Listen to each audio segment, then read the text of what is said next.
Bienvenidos a La Balsa. Qué grato volver a saludarlos. Como siempre, pensando país y por supuesto aquí navegando, montados en esta balsa a ver qué rumbo encontramos, dónde coincidimos, qué nos junta. Y aquí se suben todos a navegar. Y hoy voy a navegar con Juan Eduardo Guerrero Espinel. Él es médico cirujano. Tiene una mezcla que me llama mucho la atención. Nació en Bucaramanga. Gran parte de su trabajo lo hizo en el Valle, su vida y todo este sector. Pero también terminó sus estudios, su formación en Antioquia.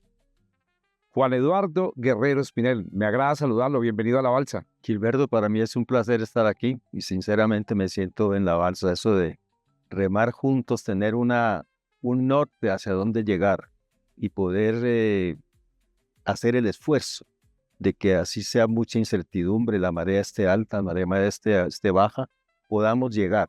Ese es el punto, llegar al punto que uno quiere en la vida. Ese es el propósito, ¿no? Encontrar un punto. Ha navegado, sabe nadar y toda esta cosa en caso de que uno, Sí, por supuesto, uno se monta en la balsa, pero no sabe, ¿no? Gran nadador, nadé muchísimo tiempo, nado en mi vida especial. Me sumerjo muchas veces en el mar, porque uno tiene que saber sumergirse para poder salir y seguir respirando en la vida y seguir nadando. Entonces a veces hay que sumergirse, pero hay que saber avanzar en el sentido correcto. Y en nuestra vida, en la salud pública especialmente, buscamos que se logren concretar los sueños para llegar a las metas que nos estamos planteando. Médico cirujano. No sé si me enruté bien o navegué bien. Bucaramanga, Valle, Antioquia, ¿cómo así? Nací en Bucaramanga, mis padres estuvieron un tiempo en Bucaramanga, no mucho tiempo. Viví en Cartagena un tiempo de niño, que me gusta muchísimo porque me atrae mucho el agua, me atrae muchísimo el mar. Después nos fuimos a Cali, al departamento del Valle del Cauca, ya hice mi formación escolar de colegio y universitaria como médico cirujano, aprendí muchísimo, siento el Valle del Cauca como parte de mi vida. De hecho, actualmente estoy viviendo en Cali en este momento, por razones familiares muy especiales, y también me fui a hacer salud pública a la Facultad Nacional de Salud Pública, en ese tiempo la Escuela Nacional de Salud Pública, que es como el símbolo de la salud pública, en 1973-74, y ahí hice salud pública con personas muy valiosas, con docentes maravillosos, y ahí se consolida ese pensamiento social que siempre ha existido en mi vida. Mi vida ha tenido, digamos, desde mi formación con mis padres, con mi madre, con mi familia, con mi universidad, de una formación ligada a los aspectos sociales, de transformar la sociedad. Siempre desde estudiante vivimos pensando cómo transformar la sociedad, cómo hacemos que sea mucho mejor. Hice parte del movimiento estudiantil de 1971 desde la Facultad de Medicina y conocí y estudié muchísimas cosas de cómo transformar nuestros pensamientos para hacerlo realidad. Y desde allí, digamos, nace esa visión por lo social. La salud pública y la Universidad de Antioquia me dio ese espacio. Y posteriormente la vida me dio la oportunidad de trabajar con la Organización Panamericana de la Salud. Trabajé 24 años con la Organización Panamericana de la Salud. Harto tiempo. Muchísimo tiempo, estuve como en 5 o 6 países. Finalmente terminé en la sede central en Washington y allí aprendí muchísimas cosas. El diálogo, el consenso, la diplomacia, los acuerdos y manejar conflictos. Muy interesante, digamos, esa experiencia, porque trabajando con diferentes gobiernos, con diferentes pensamientos, lo que uno sabe es cómo logro incorporar nuestras ideas para que avancemos, así sea cualquier sector político, cualquiera de los pensamientos, pero siempre buscamos el bien común, el bienestar y el derecho a la vida, a la protección de la vida. Y la Organización Panamericana de la Salud para mí es una escuela. Y pienso que la alianza que se da con los organismos internacionales, con las Naciones Unidas, con los países, es una forma de avanzar en el desarrollo. Y de hecho, digamos, los objetivos de desarrollo del milenio, del desarrollo sostenible, marcan a los países unas metas, unas agendas de buscar ese faro, cómo hacer que nuestra sociedad sea mucho mejor. Eduardo, y uno podría entender que entonces El proyecto de vida suyo ha estado enmarcado en el tema salud. Sí, fundamentalmente, y de transformar la sociedad. Hablar de salud es hablar de agua potable, de alimentación, de saneamiento ambiental, de condiciones de vida, de mantener las poblaciones sanas y de evitar que se enfermen. Y allí está, digamos, como el arte. Cuando nos dedicamos únicamente a curar la enfermedad y a gastar en medicamentos y a gastar en la parte final de la enfermedad, estamos perdiendo ese potencial de cómo logramos los países avanzar en cómo mantengo sanas las personas, cómo participan las escuelas, los colegios, las universidades, las comunidades en la construcción de la vida saludable, de la protección de la vida, de la protección de la naturaleza. Y allí hay un énfasis muy importante que tenemos que hacer para balancear con algo que sí necesitamos. Algún día nos enfermamos y necesitamos excelentes profesionales para que nos cuiden y nos curen, pero sería muy interesante que nos detectaran a tiempo los problemas y nos cuidaran tempranamente. Y ese es el gran cambio que se quiere en los modelos de atención, que lo buscamos en todos los países y lo estamos buscando aquí en Colombia también. A mí me ha llamado mucho la atención, médico Eduardo, es que todo su trabajo está basado en la atención primaria de la salud, o sea, prevenir. Soy también partidario de esa teoría que existe y que es real, que cuando usted previene, evita gastos. Así es. ¿Estamos de acuerdo o no? Totalmente de acuerdo, y eso nos enseñó Alma Ata desde 1978. Y a propósito, nos estamos preparando para el 2028 para conmemorar esa fecha, 50 años de trabajo, tratando de que el mundo comprenda que es mejor prevenir, que es mejor la promoción de la salud, que es mejor el cuidado temprano y que tenemos que estar cerca de las comunidades, cerca de los territorios, cerca de las regiones y trabajando con las personas y la gente para poder construir una sociedad mejor.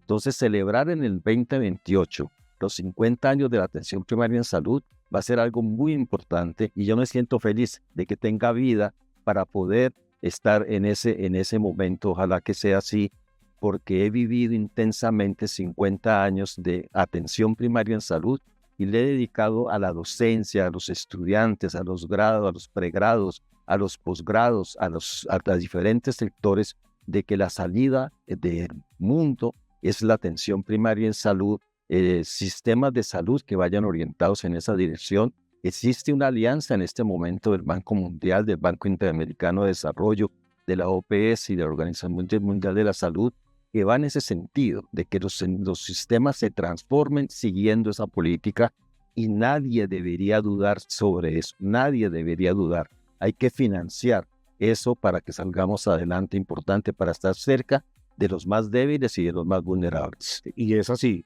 tiene que ser sin duda alguna. Luego de escuchar esas cifras que hace unos días entregó el señor presidente de la República, Gustavo Petro, y escuché también al ministro de Salud, donde 32.9 billones de pesos están perdidos de la salud, pues le llama a uno mucho la atención. Pero déjeme retomar, Eduardo, porque usted ha sido consultor y ha estado en países como Ecuador, Guatemala, Argentina, Brasil, El Salvador, Estados Unidos. ¿Cómo fue esa experiencia y qué puede uno traer de esas experiencias para aplicar en el sistema de salud en Colombia? Pues yo siempre le pregunto a mis estudiantes y les enseño a los estudiantes que miramos Colombia, lógicamente, porque tenemos que mirar nuestro país, pero en alguna medida también que tenemos que mirar qué está pasando afuera.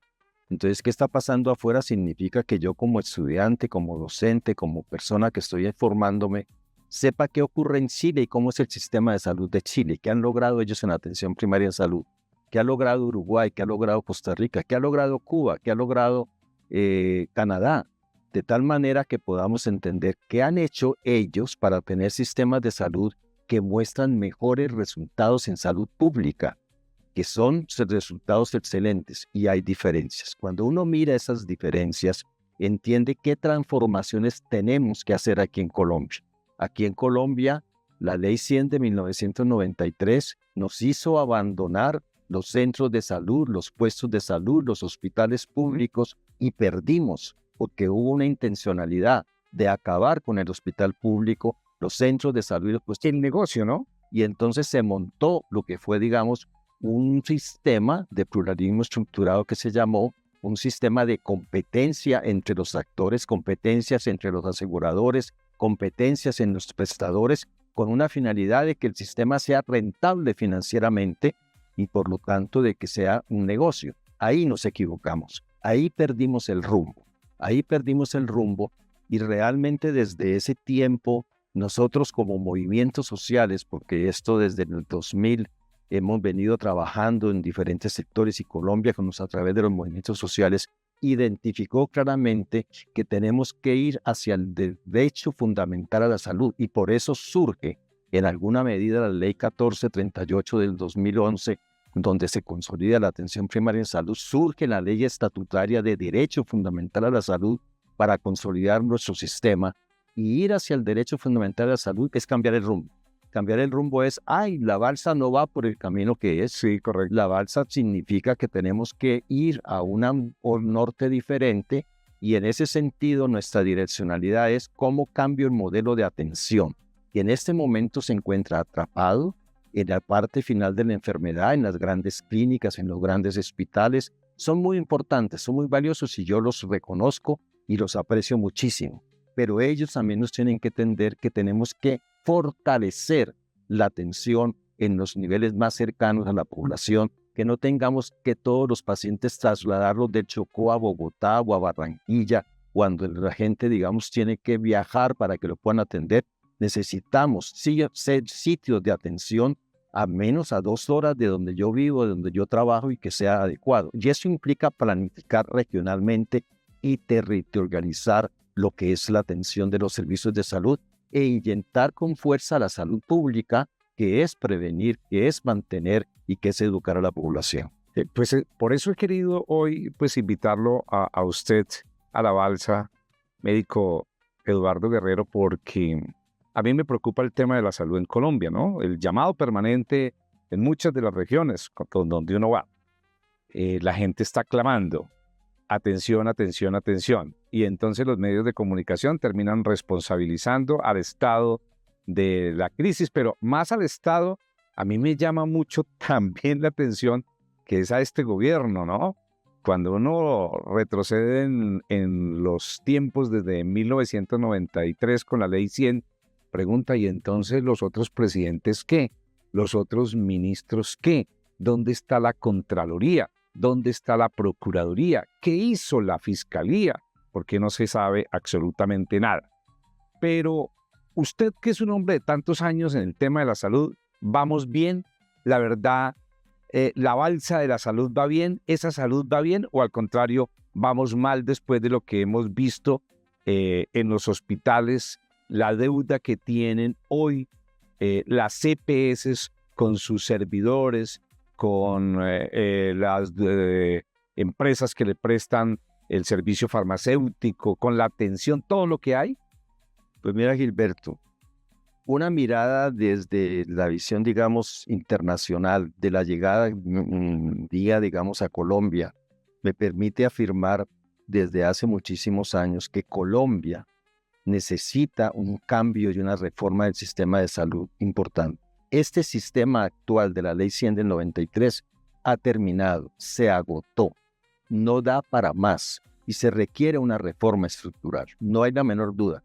Y no lo afirmo desde este gobierno, lo afirmo desde muchísimo tiempo atrás, donde nosotros hemos presentado desde la Facultad Nacional de Salud Pública, recuerdo, un proyecto de ley después del 2009, cuando se plantea la emergencia social sanitaria por parte del gobierno del presidente Uribe. Allí nace la inquietud de crear una ley que cambie el sistema de salud, que lo lleve al derecho fundamental a la salud. Y de esa propuesta nace la Ley 1438 del 2011. Correcto. De esa propuesta que mucha gente participó y apoyó, ahí se dice, reestructuramos el sistema de salud con la óptica de la atención primaria en salud. Ahí se plantea la necesidad de ir a planes decenales de salud pública para fortalecer la salud pública. Ahí se plantea trabajar en redes integradas de servicios de salud en los territorios y se plantea una modificación en el financiamiento para entregarle giro directo a las instituciones, a las clínicas y a los hospitales. O sea, desde el 2011 se está intentando, pero aquí internamente en el país hay unas fuerzas políticas, económicas muy poderosas que han impedido que ese cambio se desarrolle. Y posteriormente aparece la ley estatutaria de 2015 del derecho fundamental, que hace unos cambios muy importantes y nos lleva a que tenemos que tener un sistema diferente, no basado en la rentabilidad financiera, sino en la rentabilidad social. La Corte Constitucional en su momento dice: avancemos más hacia una rentabilidad social para tener resultados de salud pública.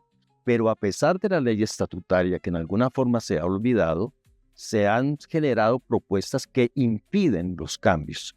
Hoy vivimos la gran incertidumbre de un sistema que nació con cerca de 200 y pico de EPS, que se han desaparecido cerca de 100 y pico de EPS, un número muy importante en los gobiernos anteriores, que han dejado grandes deudas, que no se ha hecho transparencia en el manejo de los recursos. Yo diría, como colombiano, como simple ciudadano, lo que exigimos es transparencia en el manejo de los recursos de salud. Yo celebro muchísimo los esfuerzos que hace la ADRES, lo que hace el Ministerio de Salud, de ir hacia la facturación electrónica, de transparentar el movimiento financiero del sistema, hacia dónde se van los recursos del sector público para poder garantizar que son suficientes, que somos eficientes y que estamos financiando lo que se necesita. Entonces yo diría que vamos en un rumbo correcto, ese es el rumbo correcto, pero que hay fuerzas que están impidiendo que se ocurra. Y yo diría que al legislativo ahora, al Senado de la República, hay que decirles: por favor, discutan con seriedad, con argumentos, con propiedad. Colombia necesita una reforma, Colombia necesita resolver ese tipo de situaciones, y si se hace, posiblemente llegamos a ese gran diálogo, a ese gran consenso. Y ahí viene eso de remar juntos. Remar juntos es que los diferentes partidos políticos, los diferentes grupos, se pongan en este momento a pensar frente a un llamado que existe en este momento. Este sistema es inviable, este sistema ya caducó, este sistema no puede continuar como está.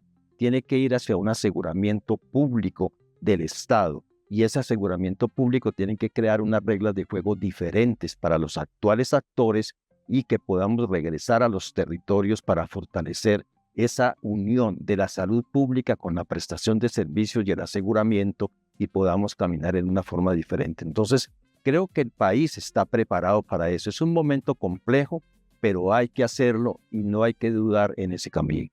En varias de sus publicaciones que ha realizado sobre la salud en los 30 o 34 años de la Constitución Política de 1991, he encontrado eso, su permanente preocupación por el tema de que el sistema de salud cambie, que se vuelva un sistema de salud preventivo y no asegurativo, que realmente puedan llegar la salud a todos esos territorios abandonados y olvidados. Lo que indica que si nos mantenemos en esta línea de la crisis que tiene hoy el sistema de salud por la corrupción que se ha presentado en las EPS, el sistema colapsa, ¿no? Totalmente. Y tú me haces recordar un libro que editamos en la Facultad Nacional de Salud Pública con el profesor Gabriel Jaime Otálvaro, un libro donde convocamos a muchos académicos a nivel nacional para hacer una vivencia de qué pasó desde la Constitución de 1991 a la fecha, 30 años después. Eso lo hicimos después de la pandemia de COVID-19 del 2021. Todos los artículos, todos los que nosotros vimos allí, de una forma muy interesante muestran de que el país tiene que construir un nuevo sistema de salud basado en el derecho fundamental, que el que hemos tenido no ha dado respuesta adecuada. Se fue más a buscar la rentabilidad financiera, se fue más a buscar el negocio, y lo más difícil, con casos muy graves de no transparencia en el manejo de los recursos públicos, con desviación de recursos en una forma importante. Y diríamos que eso es intolerable. Intolerable significa que los colombianos no podemos seguir permitiendo. Y uno diría, la justicia tiene que actuar. Si existen denuncias de pérdida de los recursos, tiene que haber auditoría forense intensa. Tiene que haber denuncias que lleven, digamos, a la parte legal y fiscal para demostrar quiénes han desviado los recursos, y se requiere que eso ocurra. O absolverlos porque hay una información que no es coherente.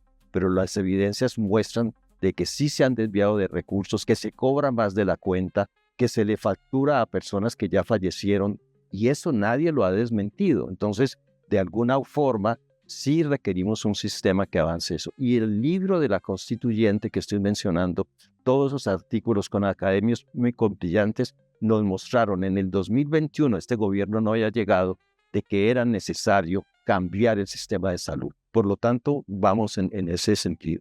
Me gusta la posición del ministro de Salud, Guillermo Alfonso Jaramillo Martínez, en ir de frente contra la corrupción de la salud en Colombia.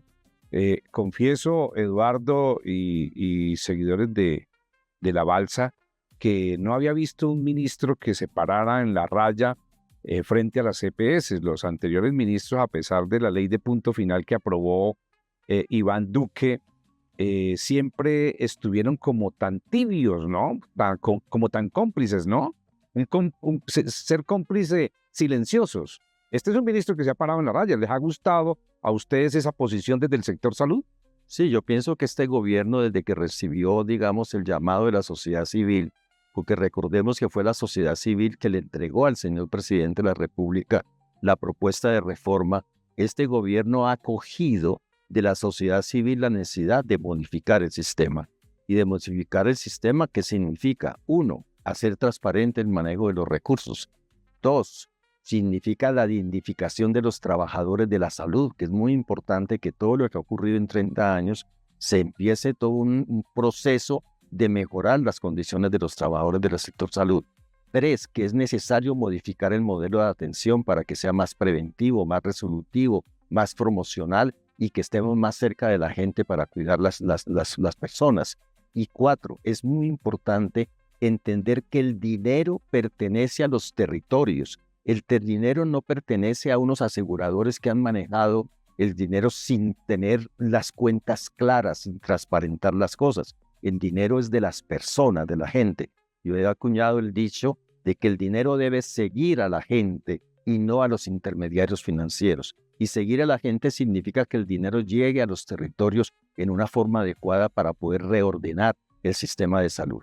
Y yo sí creo que este gobierno y el ministerio que hemos tenido tanto de la doctora Corcho como el doctor Jaramillo, de una u otra forma han seguido esa dirección de que tenemos que reformar el sistema, entre otras cosas, porque no hay otra salida. Este sistema es inviable y al ser inviable se requiere hacer una reforma y ese es el llamado. Hay que hacer la reforma, hay que tener argumentos y esperamos que a partir del 20 de julio, ojalá el Senado presente sus propuestas y dé la posibilidad del debate nacional y que en los territorios simultáneamente también conversemos sobre la reforma del sector salud porque es importante que la trabajemos y la pensemos. En los niveles territoriales nosotros hemos hecho muchísimas reuniones tratando de que los gobernadores, los secretarios de salud, las EPS en sus territorios no le reclamen todo al nivel nacional.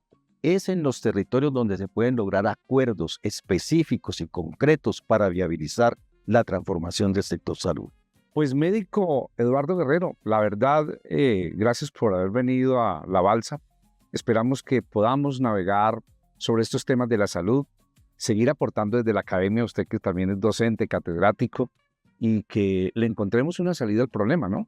Que encontremos, como dice La Balsa, un punto de encuentro pensando en país. Así es, desde la Asociación Colombiana de Salud Pública, desde la Alianza Académica Nacional, Presente y Futuro de la Salud Pública y desde diferentes organizaciones de la salud pública en Colombia, estamos en ese propósito de dinamizar el diálogo y de transparentar las discusiones con los diferentes argumentos para que podamos avanzar hacia el diálogo, hacia el consenso, hacia los acuerdos, salir del conflicto social sin negar la realidad, pero que avancemos, que rememos juntos con un norte que es la transformación del sistema de salud. Gracias por habernos acompañado, médico, ¿no? Gracias por habernos... Y vamos a seguir navegando, ¿no? Vamos a seguir en esa balsa, ¿no? Seguiremos, ¿no? Eso se suma mucha más gente, ¿no? Así es. Eso es como las marchas sociales. Así es. Así hemos hablado con nuestro invitado de hoy, Juan Eduardo Guerrero Espinet, médico cirujano de la Universidad del Valle, un hombre que tiene mucha experiencia en el tema de la salud.